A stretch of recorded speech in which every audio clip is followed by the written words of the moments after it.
Welcome back to Game Galaxy, and today I'm so excited to be talking about Day of the Tentacle Remastered. There's only two games I've beat more times than I can count, and that's Max Payne and Day of the Tentacle. Now, my gaming life was born into Atari 8-bit computers, but I was groomed on IBM PCs and early Lucasfilm/LucasArts adventure games.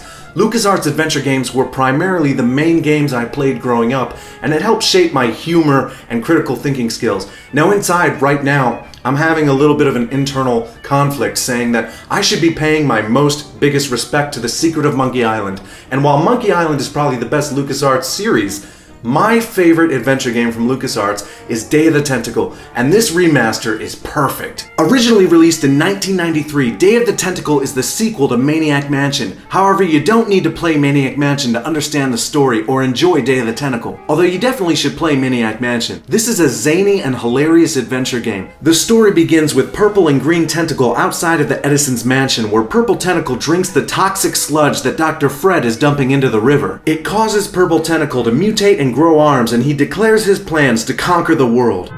Take on the world. Green Tentacle sends a letter to Bernard Bernoulli, the only main playable character to return from the original Maniac Mansion, asking him to come save him as Purple Tentacle has mutated into an evil genius and Dr. Fred is going to kill them both. Bernard then realizes what he must do. I thought I was free of Dr. Fred and those crazy Edisons forever. But now I know that I must go back to the mansion. Bernard heads out to the mansion with his two friends Laverne and Hoagie to go rescue Green Tentacle. Once in the mansion, Bernard, Laverne, and Hoagie split up and try to find where Dr. Fred is holding the tentacles. Bernard discovers them and sets them free, but he forgot Purple Tentacle is a mad genius that wants to take over the world and runs off. That's when Dr. Fred arrives, but he's too late. He devises a plan to stop Purple Tentacle from ever drinking the sludge in the first place. Our only hope now is to turn off my sludge-o-magic machine and prevent the toxic mutagen from entering the river. Isn't it a little late for that, Doctor? Of course. That's why I'll have to do it yesterday. To the time machine. Dr. Fred then makes Bernard, Laverne, and Hoagie get into his newest invention, the Chronogon, a time-traveling outhouse. He sends all three of them to ensure that at least one of them will survive, and this is also the first time it's been tested on humans. Dr. Fred is so pleased to see that his time machine works since he's substituting using a real diamond with an imitation one, but the excitement is short-lived as the diamond breaks. Uh-oh. This causes Dr. Fred to have to shut down the machine early, and Bernard, Hoagie, and Laverne all end up in different time periods. Hoagie ends up 200 years in the past, Laverne lands 200 years in the future, and Bernard returns to the present. This game has now become an absolute zany time travel adventure game out of nowhere, and I love it. On top of having to stop Purple Tentacle, you now have to worry about powering the time machines and fixing Dr. Fred's time machine to recall your friends back to the present. The gameplay has you take control of all three kids, and you can switch between them at any time, just like in Maniac Mansion, and because the time machines are connected, you can use the Chronogons to flush small inanimate objects to each other through time. So you'll be passing back and forth quite a lot of items to help solve puzzles. My ingenious super battery design, please.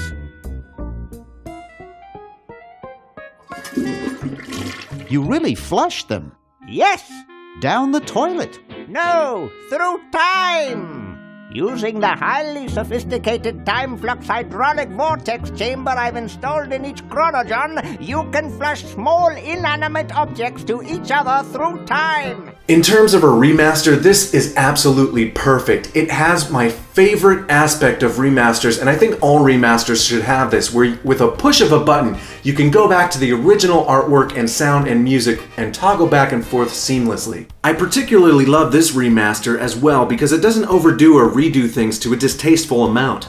It's just updated artwork, smoothing out the pixels and making Day of the Tentacle look fantastic in HD. I didn't particularly enjoy what the special edition Monkey Island games did. It kind of lost the original artwork for the new artwork. The artwork of this remaster improved upon Peter Chan's amazing artwork and design, and I have to give a big shout out to the lead artist of Day of the Tentacle, which is Peter Chan.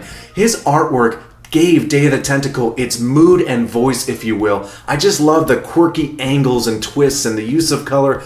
It's just so perfect. The remastered gameplay simplifies the old point-and-click verb style with removing the verbs and inventory from the screen to just show your cursor, and you right-click to bring up all the available options for you to interact with an object. This simplifies the thought process to a degree by showing you the available actions for something, but it's a much quicker way to play, and I imagine it's great for consoles. However, I thought not seeing your inventory on screen all the time made thinking about puzzles a little harder if you didn't know what to do, whereas seeing your items on screen might help you realize you have a solution for something. Luckily, you can mix and match the art, verb, and inventory style and music any way you like in the options, so you can have the old point-and-click verb style with the new HD artwork. You can see in the footage I'm toggling between the old and new artwork, just being amazed that I can play the way I always did with just improved artwork. You can also still play the original full version of Maniac Mansion on the Commodore 64 computer inside of Weird Ed Edison's room. You can quit any time and it will autosave your progress, so you're getting 2 games for the price of 1. Now, in my personal opinion, I don't like the remastered music all that much. It just feels to me like it was a really quick reallocating of MIDI instruments, and maybe I'm just partial to the original,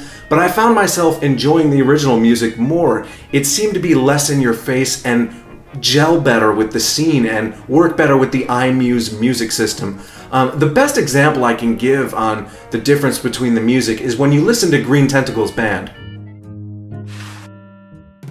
Wow, this is loud.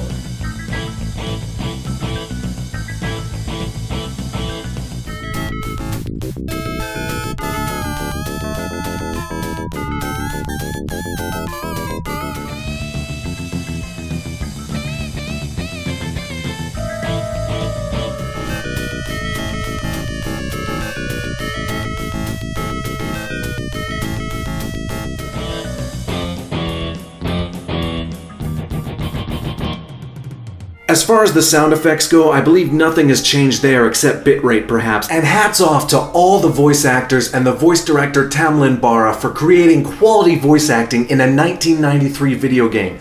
Seriously, do you know how long it took other video game companies to get good voice acting?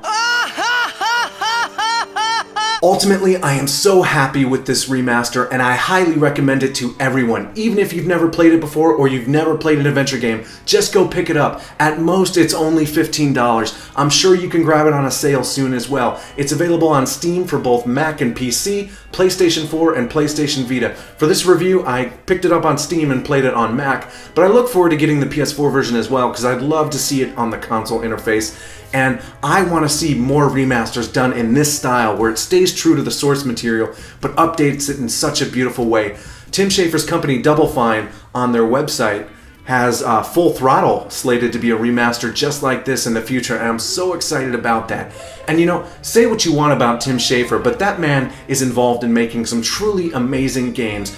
So save your hate and don't judge this game just because you have internet manufactured predisposed ideas of who he is. But anyway, have fun and go play Day of the Tentacle. Well, kiddies, it's been more fun than a jumpsuit full of weasels. Now kindly get your freakish hide out of my home.